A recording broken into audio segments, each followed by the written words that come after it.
mediáticas e também industriais dos nossos desejos, da nossa imaginação de que seria o desejável. Qual seria, pois, o caminho para libertar a nossa imaginação? Bom, uma resposta aparentemente lógica seria abolir o sistema.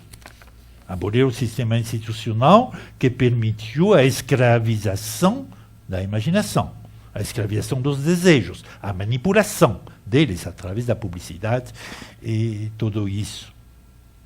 Mas tal hipótese implicaria também, e isso é outro aspecto do pensamento do Marcuse, implicaria também a desaparição de vários aspectos de liberdade que permanecerão na sociedade repressiva. Assim, estou citando mais uma vez o Marcuse, assim, deve ser novamente enfrentada a pergunta: como podem os indivíduos administrados que levaram a sua mutilação, às suas próprias liberdades e satisfações, e assim reproduzem em escala ampliada, como podem os indivíduos administrados libertar-se tanto de si mesmo como dos seus senhores? Como se poderia sequer pensar que o círculo vicioso possa ser rompido? Bom, mais uma vez, essas formulações me parecem exemplares, sintomáticas do pensamento do momento, dessa época. Bom, são perguntas que chegam quase na última página da conclusão do livro. Quem tem lido a conclusão do Homem Unidimensional ficou com uma impressão de desencanto. Sem dúvida, Marcuse abre caminhos, mudar as instituições, reforçar a autodeterminação dos acontecimentos em movimento, não é refutada, mas não pode oferecer o remédio, não pode ser positiva. Tanto, mais uma citação, tanto em bases teóricas como empíricas, o conceito dialético pronuncia a sua própria desesperança. A realidade humana é sua história, e nela as contradições não explodem por si. Nessa paisagem de ruínas das esperanças, a luta, nas suas formas tradicionais, ela mesma parece impossível, até perigosa. Última citação: as tendências totalitárias da sociedade unidimensional tornam ineficaz o processo tradicional de protesto, tornam-o, talvez, até mesmo perigoso, porque preservam a ilusão de soberania popular. Essa ilusão contém alguma verdade. O povo, anteriormente, o fermento da transformação social, mudou para se tornar o fermento da coesão social. Fim de cita. Sintomaticamente, na última página da conclusão, aparece, assim como uma última possibilidade, para não ficar preso na desesperança, uma frase que Marcuse empresta do Walter Benjamin, na que ela mesma configura uma postura bastante desesperada. A frase é essa, e com essa frase termina o capítulo e o livro: somente em nome dos esperançados nos é esperança. E talvez essa frase, esse livro, são o momento mais explícita da maneira mais coerente e desesperada que caracteriza esse momento histórico dos anos 60. Desespero fundado sobre a análise sem disfarce das ilusões do humanismo crítico. Mas para não terminar sobre um ponto tão depressivo, tenho mais uma figura para lhes contar. Já falei da proximidade intelectual e pessoal, teórica também, entre Marcuse e Goldman. Então vou terminar com o Lucien Goldman. Esses dois tinham uma relação muito próxima.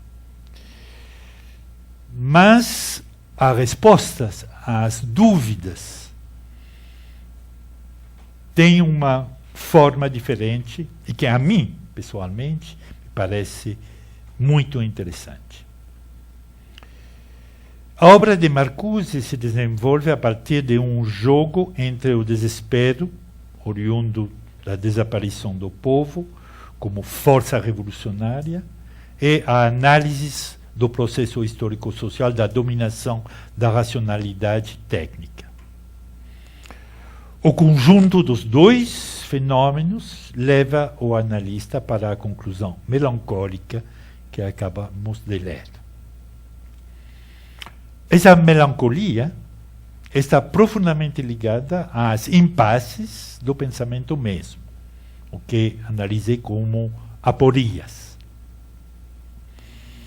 É fundamental ressaltar esse permanente confronto com aporias, porque é a situação geral mesma das ciências humanas neste período que ele diz a partir do momento em que desapareceu a garantia transcendental que oferecia a ideia da existência de Deus ou aquela do papel histórico do proletariado. Durante muitos séculos existia um Deus que oferecia a todos os valores uma garantia transcendental. O mal, a morte, a dúvida faziam parte de uma ordem maior. Tinham sentido, se não para o indivíduo, que podia padecer da morte, da dúvida, etc., mas sim para o mundo em geral. Esse mundo levado para frente no marco da história da salvação, né, no esquema cristão, mas nos nossos tempos sem Deus, ou, como dizia Nietzsche, após a morte de Deus, essa garantia faz falta. Em uma história sem a perspectiva teleológica da salvação, é uma história aleatória. E por isso também não tem um saber da história. É isso mesmo que irritava tanto a Lévi-Strauss. Enquanto cientista, sem garantia transcendental, não tem como confiar no discurso, em geral, no discurso histórico em particular. Mas ele tampouco ia atrás de uma garantia transcendental. O Lévi-Strauss não era crente. Mas sim, ele preferia, enquanto cientista, a transcendência da matemática, da ciência dura. Isso é também uma das razões pelas quais o pensamento histórico tentou achar um caminho além das regras rigorosas do princípio de não contradição. Porque já é óbvio que com as aporias estamos permanentemente ameaçados pelo princípio de não contradição. Lembro que Aristóteles, no seu livro A Metafísica, afirma o princípio lógico da não contradição. Muito simples. A não pode equivaler a não há. Isso é o princípio de não contradição. No entanto, Aristóteles dizia também: é certo que uma coisa pode ser branca hoje e preta amanhã. Só não pode ser os dois no mesmo momento. E aqui, com essa nota do Aristóteles à margem do princípio de não contradição, faz entrar a importância da questão do tempo na avaliação do princípio de não contradição.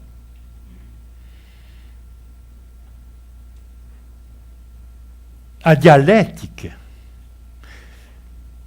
como método, constitui uma estratégia para superar as contradições que resultam do movimento do fato, de as nossas ações ganharem o seu sentido no transcurso do tempo, na construção da história. Como, por definição, a história ainda não está escrita, é preciso, pois, apostar no rumo da história. Isso é o princípio da dialética. Para superar a contradição que, como notei, existe e vale como princípio só no momento, num momento. Apostar, sim, pode ser errado. Mas é preciso apostar, porque senão você fica embrulhado nas contradições que aparecem para o pensamento no espaço abstrato do presente. O presente é nada mais que uma imagem estática. O antecedente e o futuro não estão na imagem. E por isso, a representação desse presente pode conter contradições que o andamento do tempo resolverá. Agora, essa ideia da aposta foi desenvolvida de uma maneira, a meu ver, muito interessante, precisamente a propósito do pensamento dialético por Lucien Goldman. Goldman escreveu um livro fundamental, chama O Deus Escondido. Publicado em 1956, se trata de um estudo filosófico e literário, mas também sociológico e histórico, sobre os pensamentos, não sei se é a tradução, les pensées de Pascal, os pensamentos de Blaise Pascal e também o teatro de Jean Racine. Se trata de um estudo sobre o que a tradição alemã, desde Dilthey, chama uma visão do mundo. Uma visão do mundo é uma construção mental coerente, na qual se organizam os pensamentos a respeito das questões fundamentais, como Deus, o que é Deus, homem, o que é o homem, mundo, o que é o mundo. São as questões filosóficas fundamentais. Então, uma visão do mundo organiza num conjunto coerente as maneiras de conceber essas entidades filosóficas fundamentais.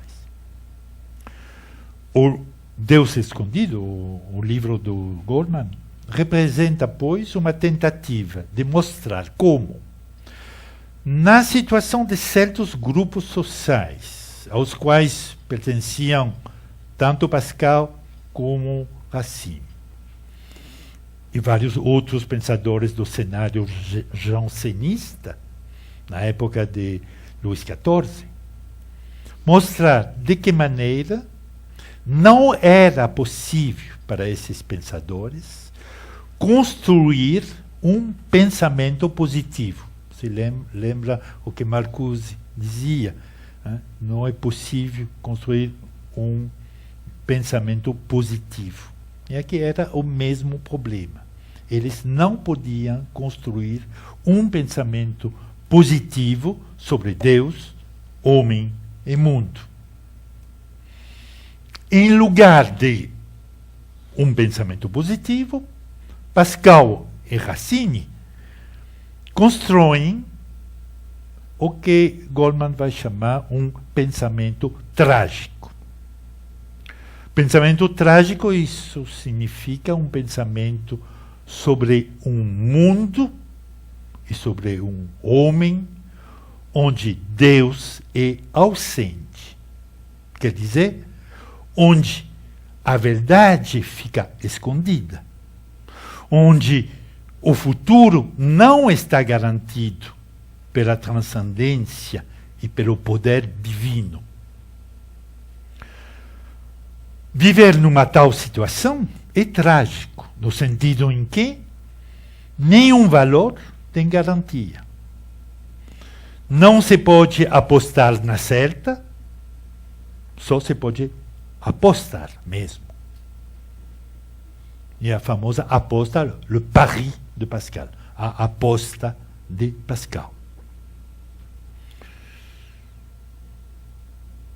A aposta de Pascal é a seguinte: o cristão, já que não tem certeza a respeito de Deus, tem que apostar na existência de Deus. Nada a respeito pode ser comprovado. Não existem as famosas provas da existência de Deus. Nada pode ser afirmado, mas sim, podemos fazer como se apostar na existência dele e nos comportar como se ele existisse. Aqui, nesse ponto, entra no pensamento de Pascal uma noção fundamental que terá uma posteridade muito importante na filosofia existencialista de Kierkegaard até Jean-Paul Sartre, que é a noção de condição humana.